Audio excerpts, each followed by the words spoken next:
But say right. So in essay 320, which is on materiality, so far we have taken any amount of materiality, say 10,000, 10 lakh, 10 crore, 20 crore, just on an ad hoc basis, for example. But say practically when you go for an audit of a company or any entity, and you have to determine the amount of materiality over there.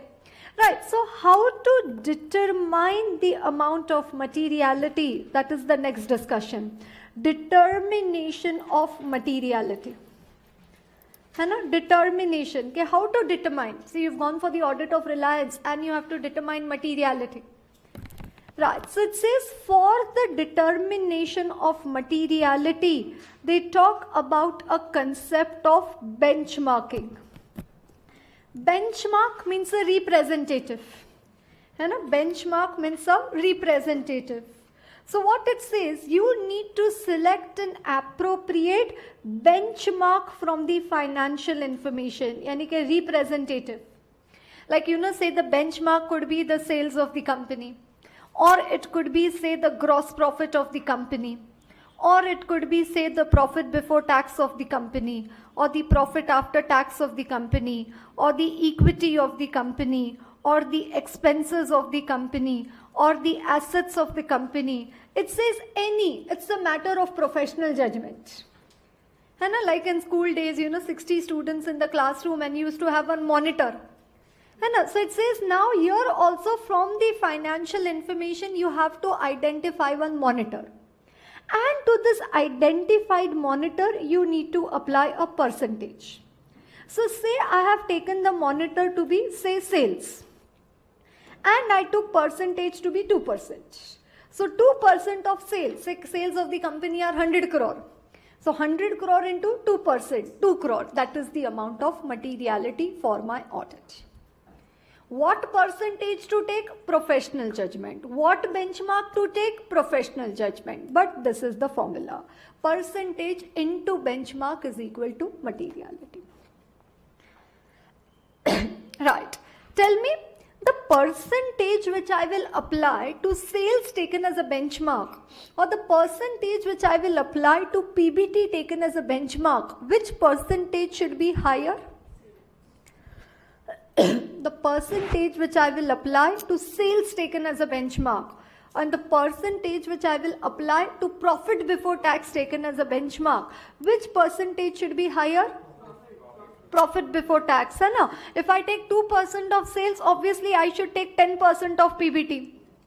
Because sales ka amount is big, so percentage should be smaller. PBT ka amount is smaller, so percentage should be bigger. That's logically. So that's why it says it's a matter of professional judgment. So how to determine materiality? You need to select a benchmark. To that benchmark, you need to apply a percentage. And whatever is the resulting amount, that is materiality. So it says standard, you to have told. Take a percentage, take a benchmark, multiply the two, the amount will be materiality. But it says, please help us. Okay, how to identify an appropriate benchmark. Okay, how do we identify? Okay, yes, this company audit sales is a good benchmark. This company equity is a good benchmark. So that's the next question, which is an ATF. What is the next question which is over there? Factors to be considered in the identification of an appropriate benchmark. Factors to be considered in the identification of an appropriate benchmark. Okay, how to select the uchit, proper benchmark. How to select? So one, it says you need to look into the volatility of the benchmark. One, it says you need to look into the volatility. Yani it should not be very fluctuating. Profits of the company are going up and down, up and down. It says, no, you're not a good benchmark. It should be stable over a period of time. So the volatility of the benchmark. Next, the elements of the financial information. Newly started company, they've just raised their capital, no operation started so far. So obviously this company sales is not there only in the financial information. So the elements which are there in the financial information. Then the nature of the entity. Like, if it's a software company, then obviously revenue, advance billing included would be a good benchmark. So the nature of the entity, which is the nature of the information which is available. Then very important, the needs of the users. Because what is materiality? Any item or information which might influence the decision making of the users. Who are the main users of the financial statements? The shareholders. So what are the shareholders interested in? Say they are interested in the profit. So good, profit is a good benchmark. They are interested in the revenue. So good, revenue is a good benchmark. Yani ke the needs of the users of the financial information. And the last one, the structure of the entity. It's a debt-ridden company. So obviously debt is a good benchmark. It's a company which has just come up with an IPO in the current year. So equity is a good benchmark. The structure of the entity. What are these? The factors to be considered in the identification of an appropriate benchmark, Venus. The volatility, the elements of the financial information, the nature of the entity and the information, the needs of the users, and the structure. Right? The identification, factors to be considered in the identification of an appropriate benchmark, Venus. Now, whenever we do these short points, like Venus, you need to learn to study these by doing drilling. What happens otherwise in the exam hall? You remember. Factors to be considered in the identification of appropriate benchmark. Hopefully, you remember Venus. Till that you reach. Okay, now you know V is pakka there. E, N, U, S is there. But then after that you don't remember that E is for what, because so many E's in your life in so many short forms. So you don't exactly remember what is that E. That is second problem. First problem, that you don't remember Venus only. Second problem, you know Venus but you don't know what E stands for. Third problem, you know what E stands for, elements, but you should know the entire sentence also, no? E for elements also doesn't serve any purpose, no? So 3 stages of drilling. 1, you should know it is Venus. Second, you should know V stands for volatility. And third, you should know how to make a sentence out of it. Don't study with an attempt to just put a stamp on your book, okay, I have finished with this essay, I have finished with this chapter. Don't do stamp work. I had planned that by 25th of February, my first reading of audit should be done. I have done it. You don't show anything to anybody. Don't tell any of your targets to anybody. Only show us the result. Rest, we are not interested in the process. Nobody.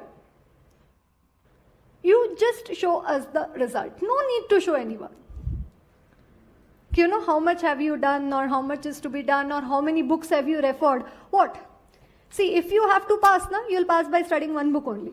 And if you have to fail, reading 10 books also you'll fail. There are different reasons. Just because you refer 2 books, that doesn't increase the possibility of passing. I'm not against using 2 books. But the quality, with which you study, you have to pour your life, your heart is less. I'm telling you, your entire life into it. And you have to get into it. Okay, yes, no putting tags. Okay, I've finished with this chapter or this essay. Otherwise, you're cheating yourself. And the first thing, I am very much against these short forms. But then still, sometimes I find them to be very handy. But what if you don't remember V for what and the sentence ahead of it, then again the purpose is defeated. So आगे जब भी ऐसा points आएगा, तो I'll be telling you drilling करना. आपको drilling पता है ना अभी? You have to drill, है ना? The nail has to go till inside, and you have to row. First it is V. Second, that V is for volatility, and third the sentence, the volatility of the benchmark. Second is E. E is for elements. Third is the elements of the financial information which are included. Do you get that? Right. So that is factors to be considered in the identification of an appropriate benchmark. And when I started with the audit, I had taken materiality to be 10 crore. Now as my audit progresses, when I started, planning stage of the audit, I had taken materiality to be 10 crore. Now when I have performed my audit procedures, I've done my checking, I think this amount of materiality, I should revise.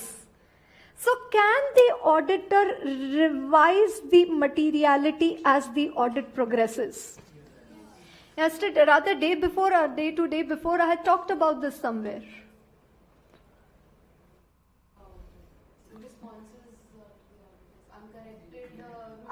Evaluation of misstatements. The auditor shall reassess materiality. UCMS, you remember?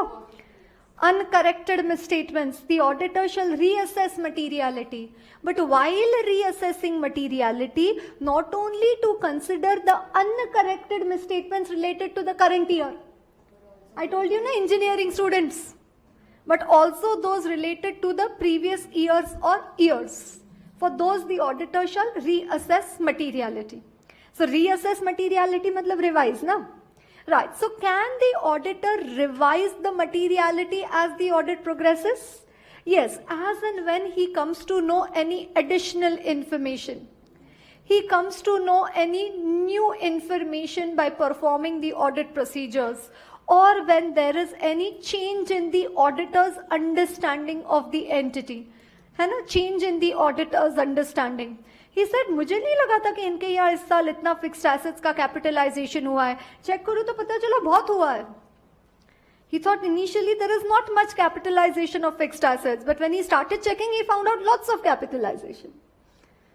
Right, so any new information, any additional information based on the audit procedures performed, any change in the auditor's understanding of the entity, the auditor can revise materiality. And you know, whenever you revise materiality, you can also revise the performance materiality. Obviously, when materiality was 10,000, performance materiality was 7,000. Now, say if materiality only becomes 7,000, so performance has to be lower, na? Say 5,600. So can the auditor revise materiality as the audit progresses? Yes. New information, additional information, change in auditor's understanding. And there is one more reason. You know, intentionally, deliberately, at the planning stage of the audit, the auditor sets a higher level of materiality in order to check more samples. So he sets a lower level of materiality. Intentionally, deliberately, at the planning stage of the audit, the auditor sets a lower level of materiality in order to check more samples. Because if materiality is low, you will do more and more and more of checking. Right? So why he sets a lower level of materiality at the planning stage? So that to check more samples. And then when the time comes for the evaluation of misstatements, earlier what he said, no, 5,000 ke upar anything is material for me. This is what he told at the planning stage. And accordingly did more and more and more of checking. And now when it came the time for the evaluation of misstatements, he said, no. Anything about 10,000 is material to me, not above 5,000. That though I had just told so that I check more samples. So initially at the planning stage, that's one more reason. In order to check more samples, the auditor sets a lower level of materiality, and then while evaluating the misstatements, he increases the amount of materiality. Did you understand? Right, so that is SE 320, materiality in planning and performing an audit. Right, revision as the audit progresses, change in these circumstances, any new information, any change in the auditor's understanding of the entity and its operations as a result of performing the further audit procedures. Right, so new information, additional information, change in circumstances, change in auditor's understanding. Change in the auditor's understanding. Then the auditor can revise the amount of materiality which he had initially determined. And what is one more reason that I told you? Yes, what is one more reason? At planning stage, he sets a lower level of materiality in order to check more samples. And then while evaluating the misstatements, he increases the amount of materiality. Right, so read question number 1. X was appointed as the auditor of Easygo Limited and intends to apply the concept of materiality for the financial statements as a whole. Please guide him as to the factors that may affect the identification of an appropriate benchmark for this purpose. right? So that's Venus, the volatility, the elements, the nature, the users, and the structure. Next one. As an auditor of RST, Mr. P applied the concept of materiality for the financial statements as a whole. On the basis of obtaining additional information of significant contractual arrangements that draw attention to a particular aspect of the company's business, he wants to re-evaluate the materiality concept. Please guide him. Yani ki revision of audit materiality. So you have to write down this last part over there. The auditor may revise materiality. New information, additional information, change in circumstances, change in the auditor's understanding. Next one, question number 3. Auditor's assessment of materiality may be different at the time of planning the engagement than at the time of evaluating the results of his procedures. So I told you now, lower level of materiality to check more samples. SA 320 recommends that the concept of materiality is applied in planning and performing and in evaluating the effect of identified misstatements and uncorrected misstatements on the financial statements and the auditor's report. SA 450 explains how materiality is applied in evaluating the effect of the identified misstatements and the uncorrected misstatements.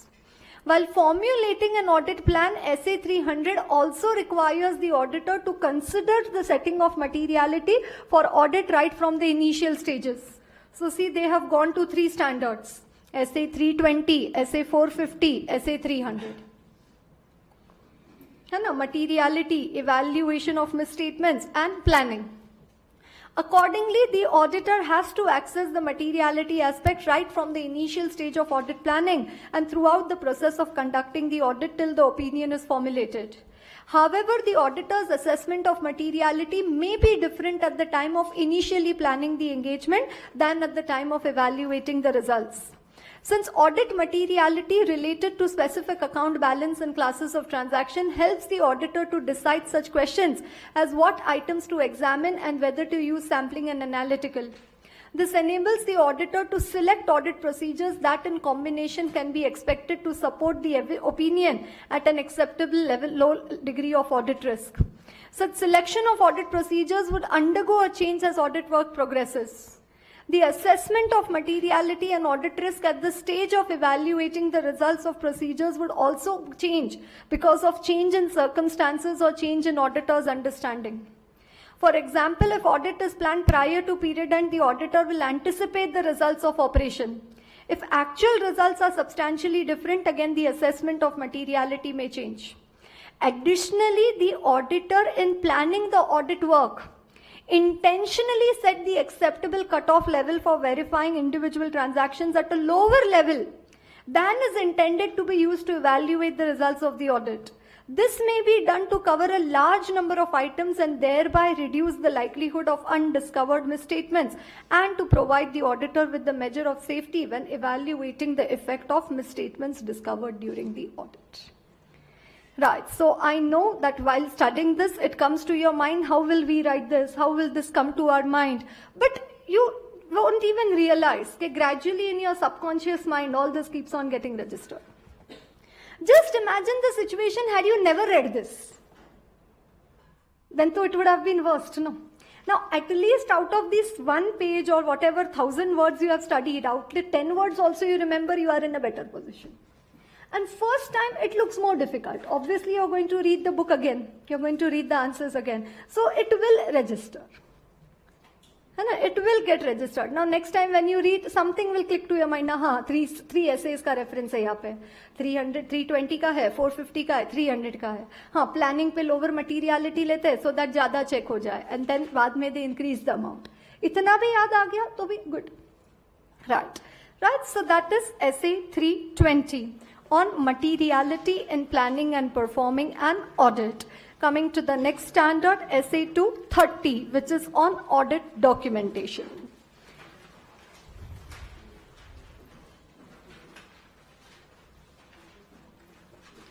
Right, so it's not that now we are going fast, it's just that now these standards are small. You understand the difference between the two, no? So don't think, madam, yesterday we did only 1.5 standard, today we are finishing 3 to 4 standards. And the size of the standards is different. Right? So it's not that now we are going fast, it's just that now these standards are small. Okay, right. So coming to the next standard, SA 230, which is on audit documentation. And it is so said that work not documented is work not done.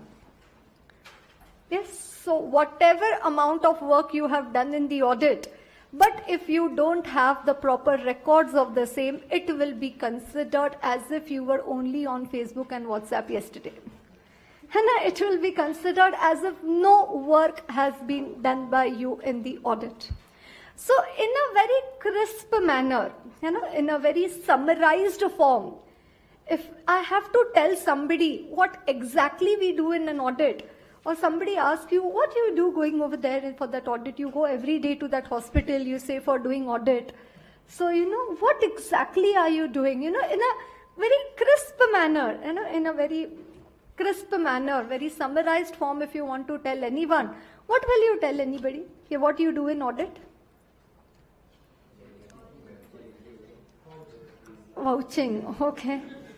In an audit, audit ka full form bhi hai na, all you do is tick. That's one full form of audit. All you do is tick. Okay, right. Then in an audit, we perform the audit procedures. Now never consider this term to be small. Audit procedures means the entire audit only. Risk assessment procedures, further audit procedures, TOC and substantive. So in an audit, we perform the audit procedures. By performing these audit procedures, we get the audit evidence. And based on these evidence, we reach the conclusions. And based on our conclusions, we issue the report. So in a nutshell, if I have to tell anybody what is an audit, I can tell these 3 steps. We perform procedures, we get evidence, and we reach conclusions.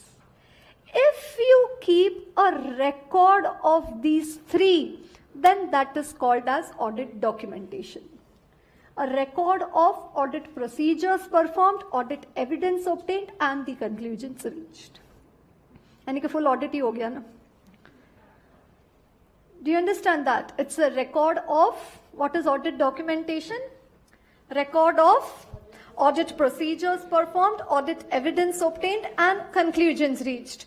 And it says the term working papers or work papers are also sometimes used. Right? So what is audit documentation? Record of audit procedures performed, audit evidence obtained, and the conclusions reached. Okay. Right. Next question which is there in this essay is regarding the nature and purpose of audit documentation. And the nature and purpose of audit documentation has been divided under 2.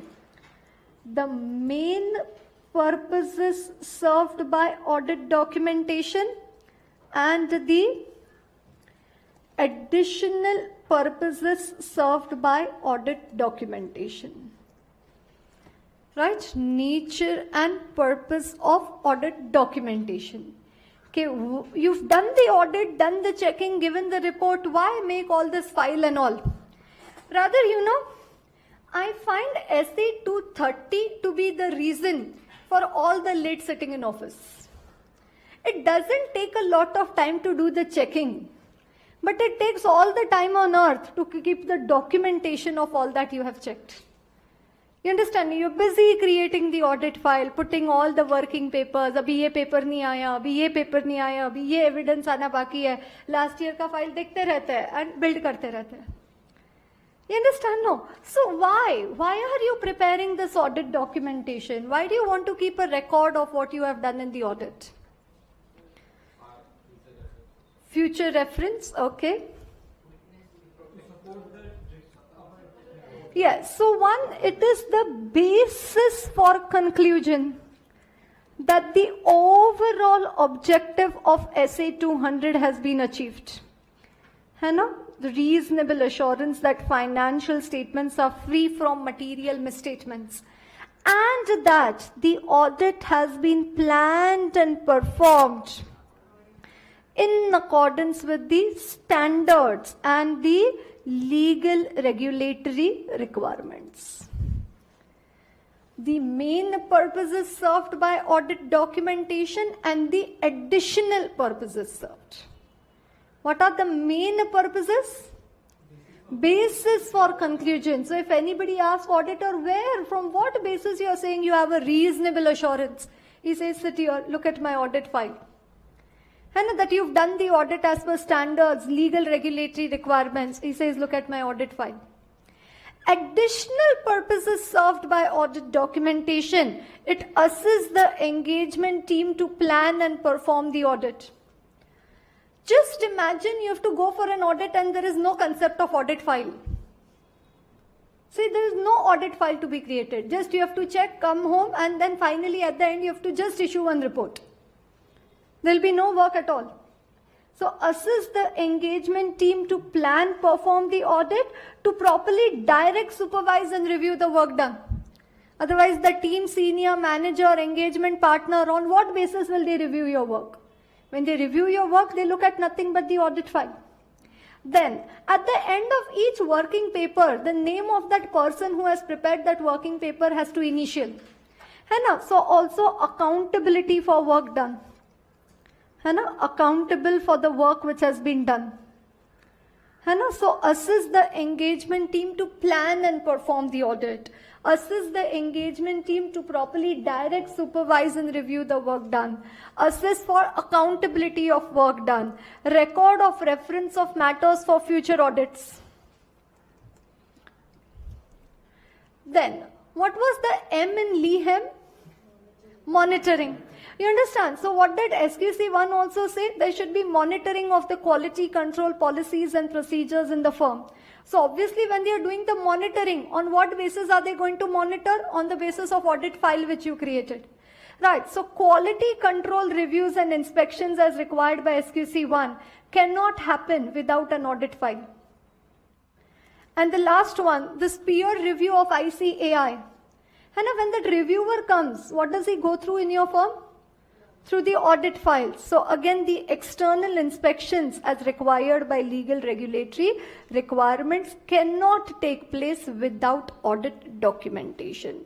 Right? So main purposes and additional purposes served by audit documentation.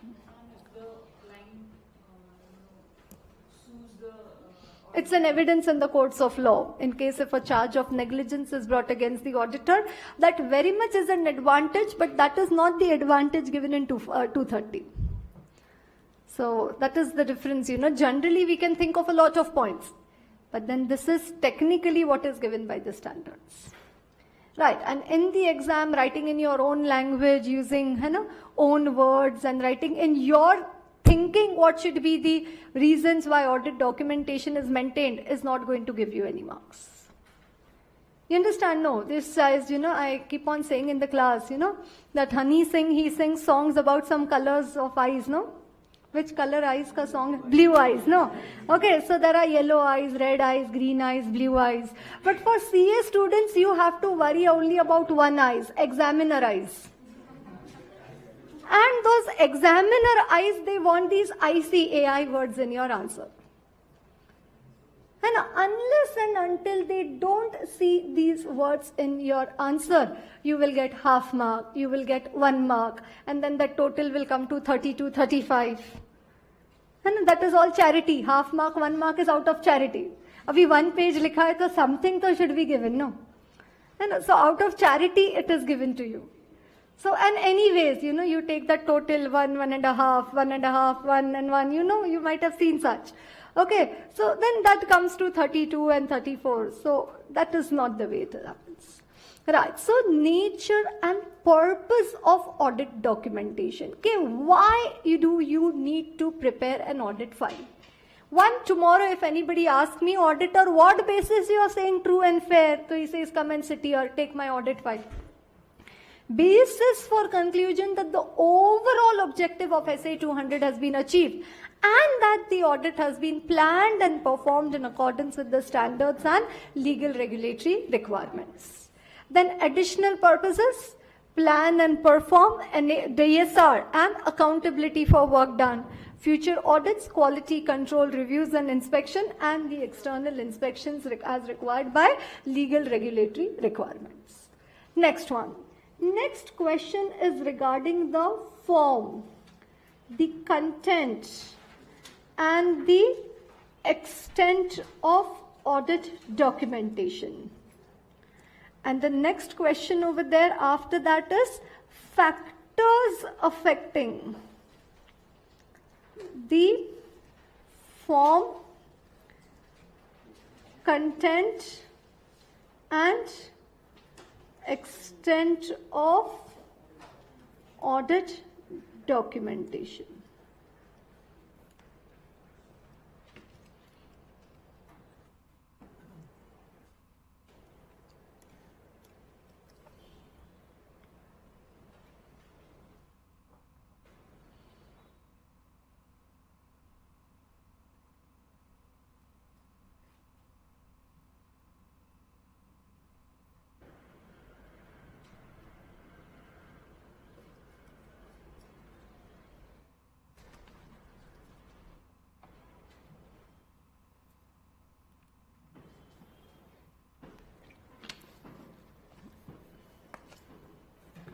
Right. It says form, content and extent. Form matlab in which format? Content means what you write in it. And extent matlab how much you write in it.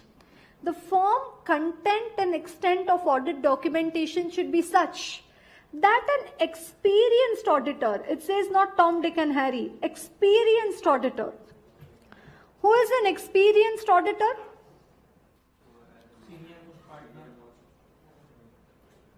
Senior most partner, okay.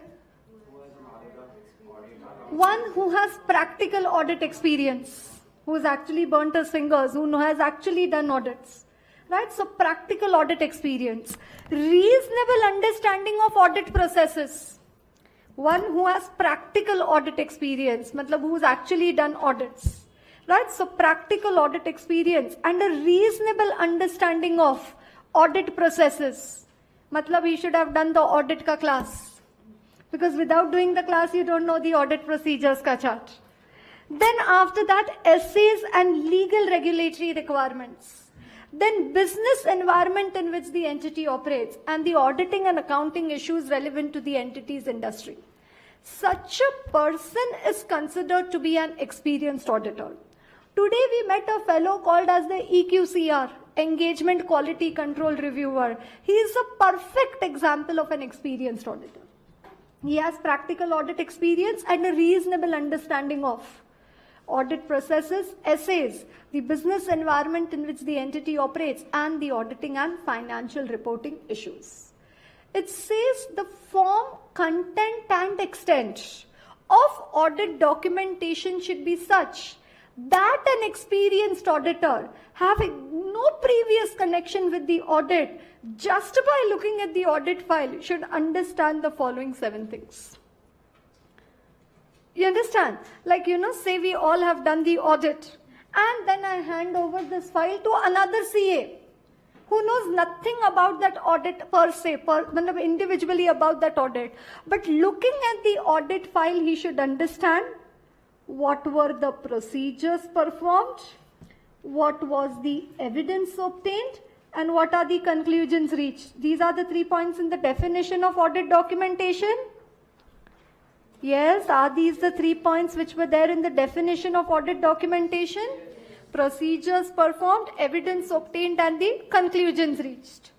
Then after that, additionally, any departure from any essay, yani ke any standard on auditing which has not been followed, any new audit report issued in exceptional circumstances in accordance with SA 560 subsequent events, any inconsistent other information in accordance with SA 720. When we go to 720, you'll understand. And any matters which have been communicated to those charged with governance in accordance with SA 260. Any experienced auditor going through your audit file, just by looking at the audit file, it should be self-explanatory. He should understand. There should be no need for you to go and tell him or for him to ask. It should be explained in the audit file. Okay, what was the procedures performed, evidence obtained, conclusions reached. If all essays have been followed, wonderful. However, it should be documented if any essay not followed, any new audit report issued in exceptional circumstances, any inconsistent other information, and matters communicated to TCWG. Such should be the form, content and extent. Matlab, when will your audit file be considered to be complete in all aspects? आपके audit file को परिपूर्ण कब कहा जाएगा? When any experienced auditor looking at the audit file understands the 7 things. Right. Next after that, factors affecting the form, content and extent of audit documentation. Okay, this is the form, content, extent. And now factors affecting the form, content, extent. Matlab simple language mein, I can call these as the factors affecting the file size. You understand? More simple, कि due to which factor will the size of your audit file increase? कि आपकी audit file कब मोटी हो जाएगी? You understand? When will your audit file become fatter? That is the question. The general mindset is what? This 230, 500, all this IPCC, no? General, that type of thinking, you know. And I think November 15 exams, question number 1A in the paper, factors influencing the amount of working papers was 5 mark, this one. Factors affecting the file size. Never asked before. And factors affecting the file size. Okay, when will your audit file become fatter? When will your file become fatter? When your client is fat. The size and complexity of the entity. 1 crore turnover, 10,000 crore turnover. Obviously, client having turnover of 10,000 crore, my file will be fatter, no? Right, so, next first one, the size and complexity of the entity. Gogo Gigi, where will be the file bigger? Remember Gogo Gigi? Gogo Limited, Gigi Limited? You forgot Gogo and Gigi? Gogo Limited, Gigi Limited, where will the file be fatter?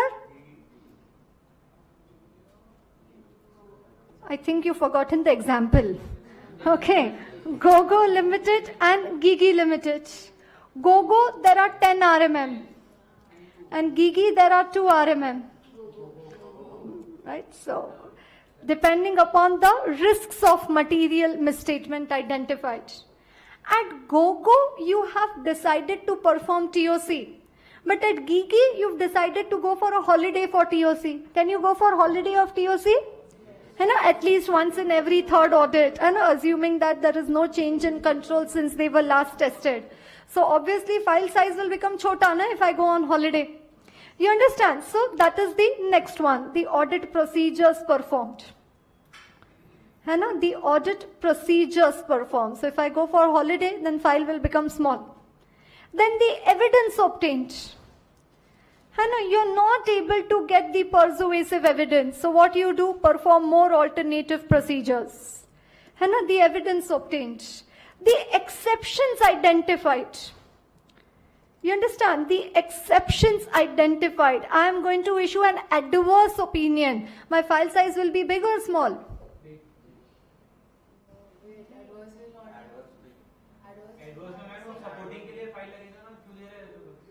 I'm just asking, big or small? I didn't say anything. Exceptions identified, adverse opinion, file will be big or small? Very big. You understand? The more the exceptions, the more the documentation. And the conclusions reached.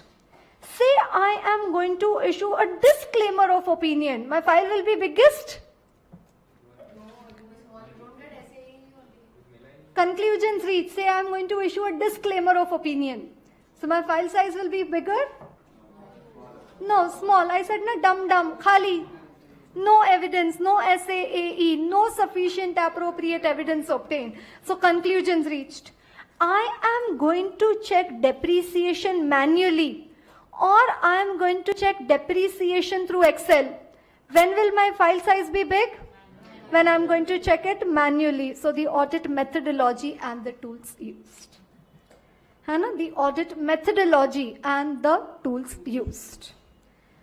Yes, size and complexity. So, आपकी audit file कब मोटी हो जाएगी, है ना? When will the audit file become fatter? When it will become fatter? When the client is fatter. The size and complexity of the entity, the risk, the procedures, the evidence, the conclusions reached, the exceptions identified, and the audit methodology and the tools used. And the need to document a conclusion. That is what they say over there. So form, content and extent of audit documentation, and then the factors affecting the form, content and extent of audit documentation. The size and complexity, the procedures, the RMM, the evidence, the exceptions, the conclusions, and the methodology and the tools used. Do you get that? Factors affecting the form, content and extent of audit documentation. Okay. Now say as an example, tell me how will you do the checking of debtors at Jio Limited? As an example. Wonderful. One, you will obtain the external confirmations. And to obtain the confirmations, first you will have to send to the debtors the confirmation request. What if they don't reply? You will send a reminder. What if they don't reply to your reminder also? And then after that, reminder खेलते रहना है क्या? No. हमेशा remember, main procedure, main नहीं तो alternative additional procedure. So here what I will do, say I am doing the debtors checking on 20th of April. So I'll check between 1st April to 20th of April any money has been received from these debtors.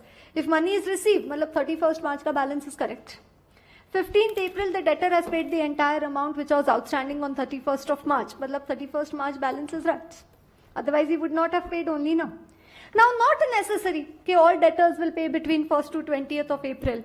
So in that case I will do open invoice testing. Against which credit sales invoice is this debtor's balance outstanding? And ye to hoga hi. If not, to then to it is bogus. And then also if you don't get the evidence, then the invoices are missing or something like that. Then written representations and qualified or disclaimer. Right, but this is just an example regarding how will you do the checking of debtors. Okay, so now say, let me prepare a working paper. Right, say, let me prepare a working papers for the checking of debtors.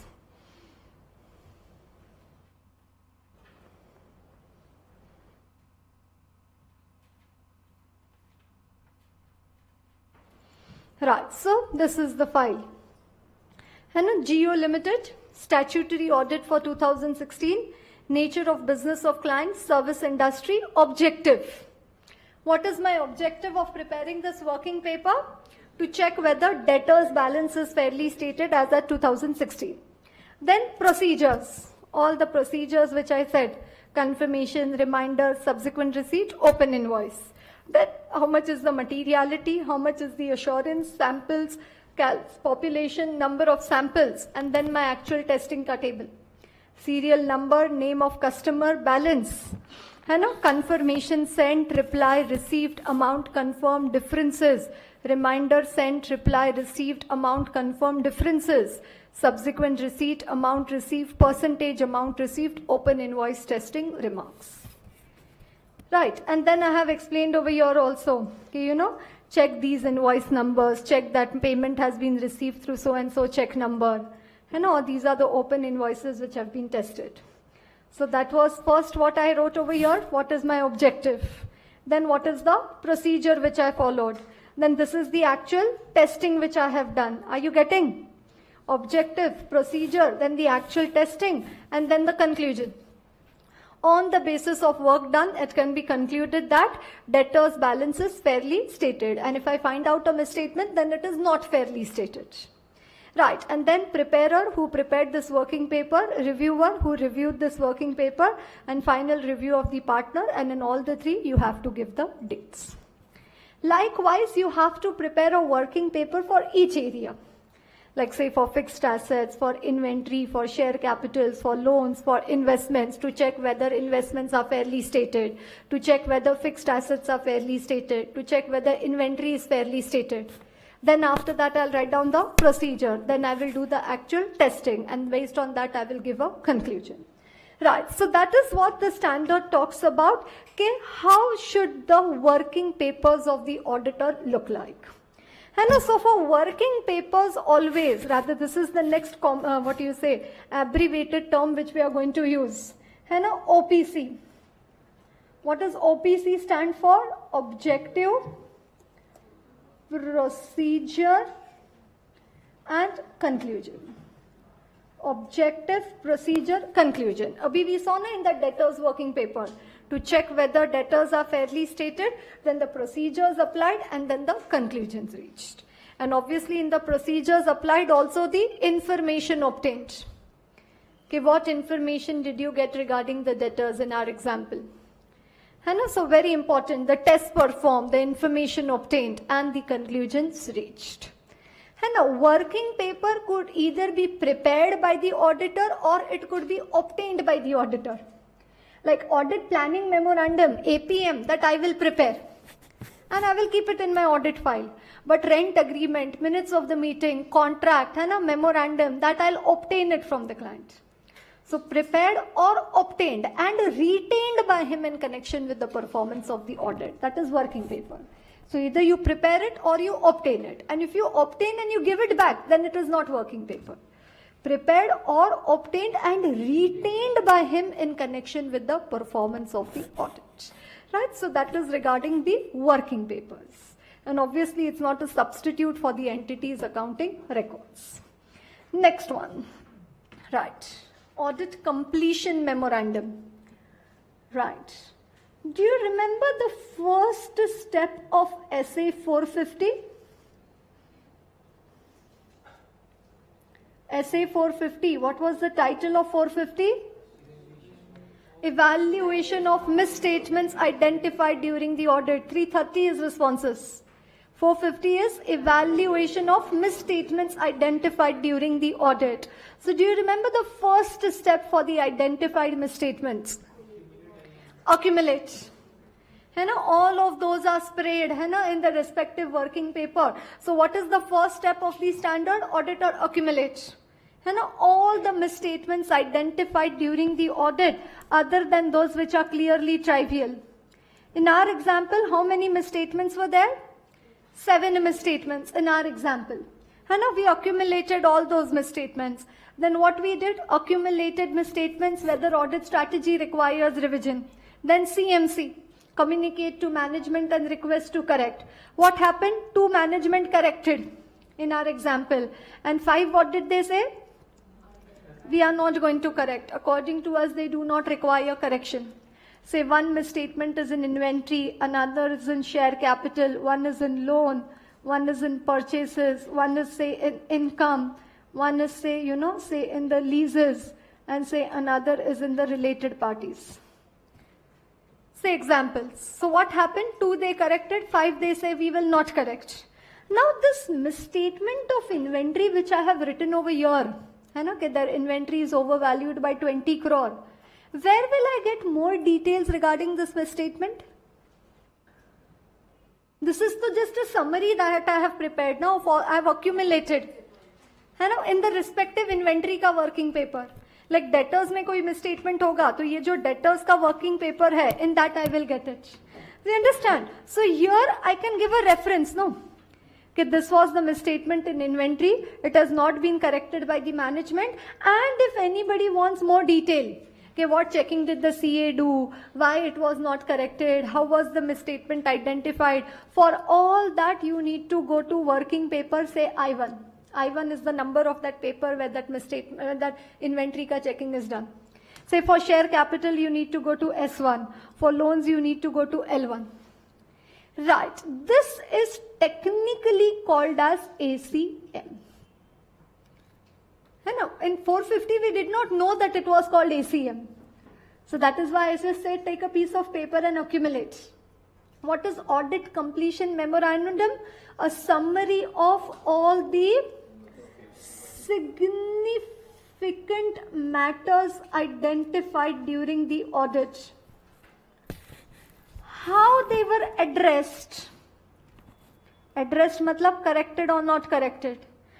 And that includes cross-references as to where the related information can be found in the audit documentation.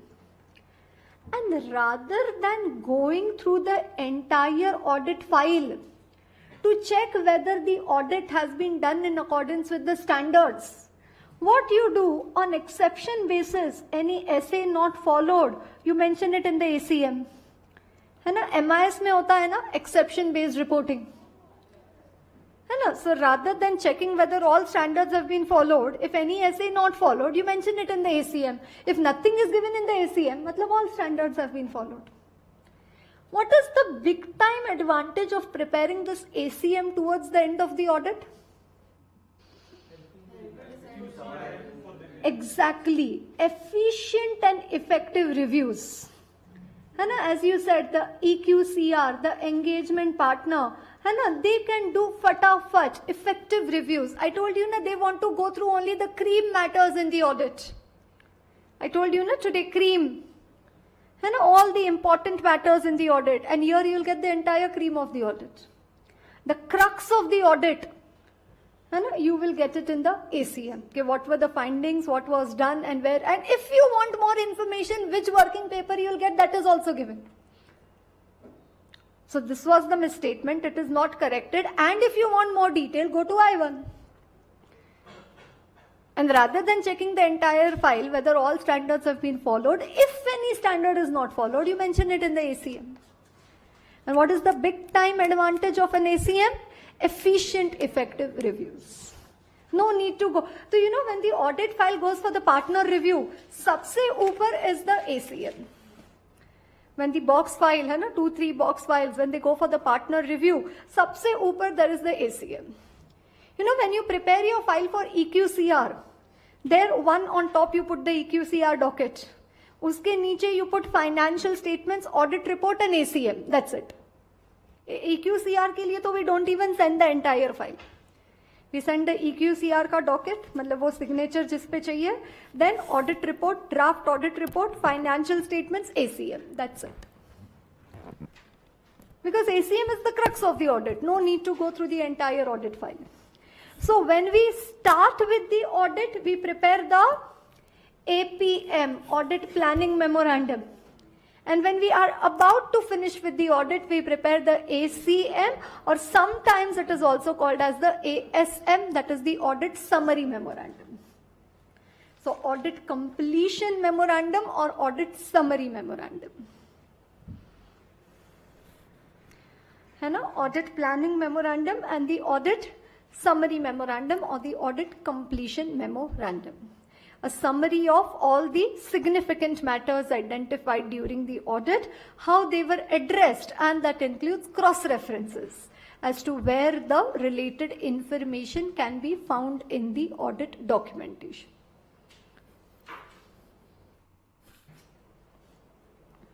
Yes, do you get that? And we've studied in SQC1 only today. And okay, for how many years do you need to retain this audit file? Not less than 7 years. Assembly of the final audit file, not more than 60 days after the date of the auditor's report. And this audit documentation is whose property? It is the property of the auditor. So SA 230 also we can say, Okay, audit documentation is whose property? Yes, it is the property of the auditor. So say, the bankers of Jio Limited are asking you for certain information which is available in your audit file. The bankers of your client are asking you for certain information which is there in your audit file. Should you give it to them? Yes, should you give it to them? No. So one, it is the property of the auditor. Second, confidentiality. Not to disclose the secrets of the client unless required by law or taken prior consent of the client for the same. So SA 200 talks about confidentiality, IOC CPT. So one of the ethical requirement over there is also regarding confidentiality. And in ethics also, in the Chartered Accountants Act also, you will be guilty of professional misconduct if you disclose the secrets of the client unless required by law or taken prior consent of the client for the same. So that you know. And not to disclose the secrets of the client unless required by law or taken prior consent of the client for the same. Right. So if you look at the question bank, what does it say? A practicing CA has been appointed as an auditor of True Private Limited. What factors would influence the amount of working papers required to be maintained for the purpose of his audit? Factors affecting the file size. When will your file become fatter? Right. Discuss the auditor's responsibility to provide access to his audit working papers to regulators and third parties. So regulators, though, if required by law, and third parties not without taking the consent of the client. It is at his discretion. Right. So one, it says 112 of the Chartered Accountants Act. So we are yet to do the CA and the ethics. So there it says not to disclose the secret shall be guilty of professional misconduct if he discloses information acquired in the course of his engagement to any person other than his client without the consent of the client or as required by law. Then SA 200 also states that the auditor should respect the confidentiality of the information obtained and should not disclose any such information to any third party. Then SQC 1 also says that unless otherwise specified by law regulation, audit documentation is the property of the auditor. And in SA 230, we studied the additional purposes. You remember we studied the main purposes and the additional purposes served by audit documentation. What was one of the additional purposes? External inspections as required by legal regulatory requirements. I told you the peer review of ICAI. So it says in that case you can disclose it to the third party for external inspection. Thus, it is the auditor's responsibility to provide access to his working papers to regulators, whereas it is at the auditor's discretion to make portions or extracts available to the third parties. So, look at the round which they take. One, Chartered Accountants Act. Second, SA 200. Third, SQC 1. And third, SA 230. And 3 marks, November 2014. You understand? But this is what you again have to develop a knack of going here and there. है ना, जैसे वो formula audit strategy, audit planning के बाद they went to 320, then after that they came to 450, then they came to 300. है ना, when we discussed audit planning, what did they first say? As in materiality, they talked about 320. Then after that they came to 450. Then they came to 300. Now here also what? One, ethics. Second, they are talking about SA 200. Then SQC 1. And then SA 230. Right? So tomorrow we'll study further 250, 260, 265. And then go to the 500 series.